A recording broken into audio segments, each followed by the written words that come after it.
Welcome, my name is Drananas, and today we're gonna break down Grow Up. We're gonna jump right in with the drums, and the drums sound like this.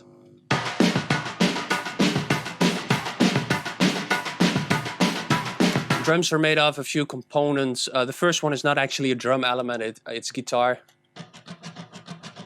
It's a chugging guitar. I removed all the notes, and now it's just an not atonal, but non-tonal, I suppose, just chugging of the guitar. Together with gives this really train-like, rolling-like feeling that I really wanted to use. I got inspired by this song, I'm on Fire by Bruce Springsteen, but Sailing to Philadelphia as well. Then we got this thing, which is folk-coded percussion. I stole this trick from Sean Everett, the engineer from The War on Drugs. He used it in one of his sessions, and I saw it and I thought, I'm gonna steal that, and so I did, and it sounds great in the bigger picture of it all. Then we got the snare. The snare sounds like this. The snare is made up of three things. It's a lower snare to give the snare some body. It got a transient snare to give it consistency and to give it snap, to give it some high end. And then it got a sample snare, which are 8 different snare sounds to make it sound more real and organic, and to give it a realistic vibe, a live vibe that I was going for. Then we got the kick, which is made out of 2 things, which is a sample and some low end to give it some punch. And the sample kick is, of course, again, to make it more real, to make it sound more cool. I just scooped some of the mids out, but that's the only thing happening there. Bus processing, not that interesting. Scooped out some of the mids because it was very mid-heavy with all the sampling going on. Used some parallel compression to glue it all together. Then I used some Kramer tape to give it some saturation to make it sound more organic and real and saturated. Also used the speed dial on 7.5 to take some of the high end off to make it sit more in the back of the mix, which I can't recommend enough for drums in this genre. Then we go over to the bass.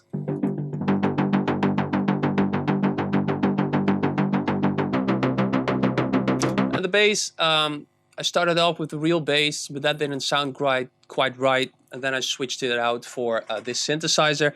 This synthesizer reminds me a lot of We're the Kids in America. I really like that song, so I used this sound, and it really sits well in the mix together with the drums and the guitar. Yeah, no regrets there. Then we go to the guitar. Processing-wise, not that interesting. I don't think I changed it out a lot. What I did do with this one is I separated the high frequency from the low frequencies, and I switched out the instrument for the low frequencies to have it just be a sine wave to make it more consistent. So some of the synthesizers have fluctuating volumes when it comes to low end, which I did not like. So I used my own just sine wave bass for it to give it constant low end. Then we go over to the guitars, and they sound like this.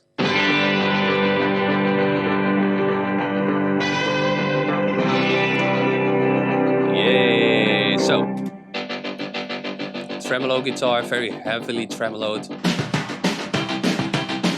Really helps with the rhythm.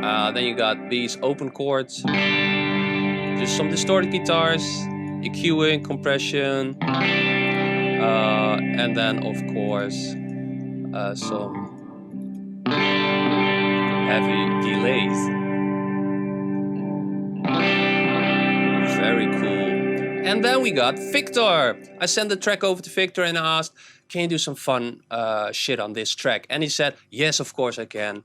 I'm a great guitarist. And well, he didn't say that, I said that, but he is. And he sent me just some doodles, and they were great. I really used them heavily throughout the whole mix because it just sounds great.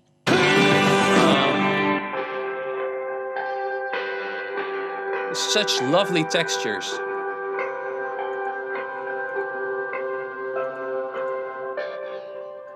This is amazing. You know, it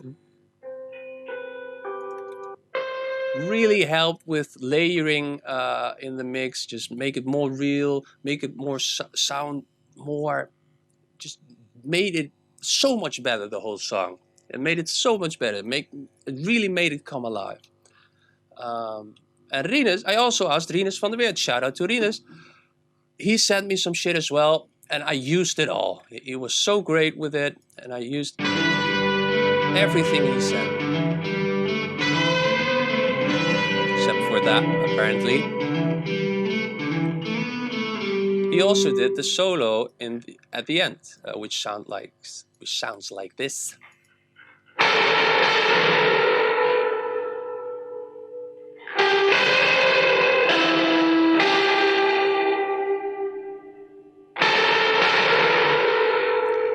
I heavily processed it. It's a guitar. It's a reverb going into a guitar rig. Just a bunch of distortion, and out of it reverb again. So it's just drenched in reverb, and it makes it sound so lush and wide and open.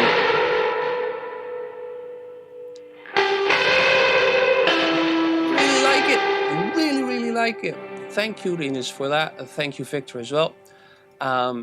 Then we got some synths.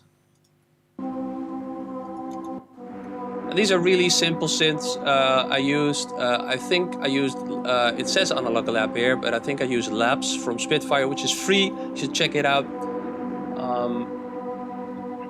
Just really helps with making the mix sound more full, to really fill out the frequencies. Really, these type of pad synthesizers really help with that. They're pretty low in the mix, and I carved them out EQ-wise pretty heavily to not make them too prominent. But they do really add when it comes to the overall mix. Then we go over to my vocals, yeah. Thunderstorms and heavy rains got laid off, so no payday. Way too young not to know why, but I get up to give my dreams a try. So as you can see, I use a lot of vocal processing. Let's go through it. Thunderstorms and heavy rains got... I start off with some tuning, then I use some EQ to get some of the low end gone, because I don't need that shit. Some of the high end gone as well. When I do pop mixes, I won't roll off high end, but with more folky or rock songs or more, rock heavy songs, I like to roll it off so it becomes less shiny, less poppy. It really helps with that. I use a limiter to catch the peaks. Usually I just go for heavy compression. This time I use the limiter. De-essing to remove the S's. A gate to stop headphone bleeding from coming in. Which is really low. RFox is a compression. TDR Nova is a free dynamic EQ to remove some of the lower mids to make my vocal sound less muddy. Soothe is there to soothe it up. I used it way too heavily, I think. Let's check it out. Thunderstorms and heavy rains got laid off, so no... It is too much, but it sounds fine. Vocal Rider is volume automated writing of the vocal to make it sound more consistent. OTT is a fan favorite. Just very low in the mix. It helps brighten up the highs and makes it more like a sausage. SSL EQ, put some of the high end there, remove some of the low end. Nothing special. More compression. Saturation. Then this is to give it some width to the left and the right. Helps with make my vocal stand out more. Slap delay, ping pong delay, reverb, and then some more EQ. It is a lot, but it's lovely. It sounds great, and then we also got the dub chorus. Which is just some very heavily processed second take, which I did for the chorus to make it to make it sound even more full and heavily affected. Thunderstorms and heavy rains. Together with this thing.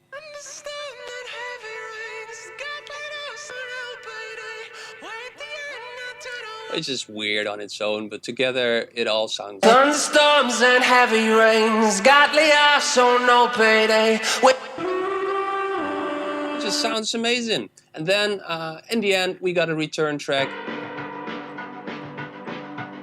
I use a room to where I send everything to a fake room, some distorted, compressed, reverbed bus, which makes it sound like it's all sent to a room, which makes it sound like it's all live in the same room, which is not. It's completely fake, but it makes it sound more organic and real, and I can't recommend enough if you're using virtual instruments but want to make it come alive. Room return track is great for that. I also use some heavy reverb because it's a really reverby song.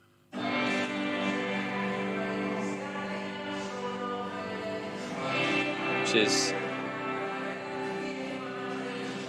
I don't really know why I let it sidechain the chorus, but the vocal, but it sounds great.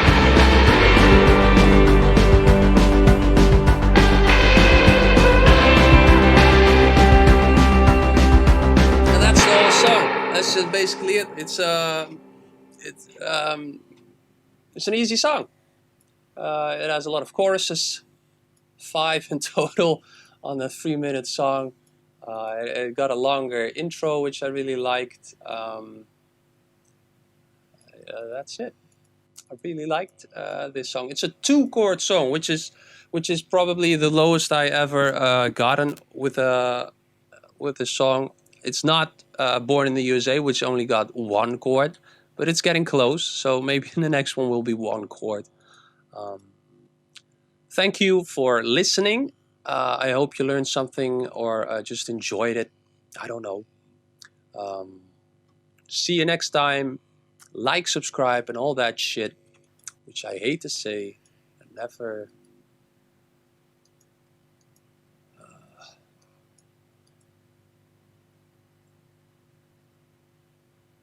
The end.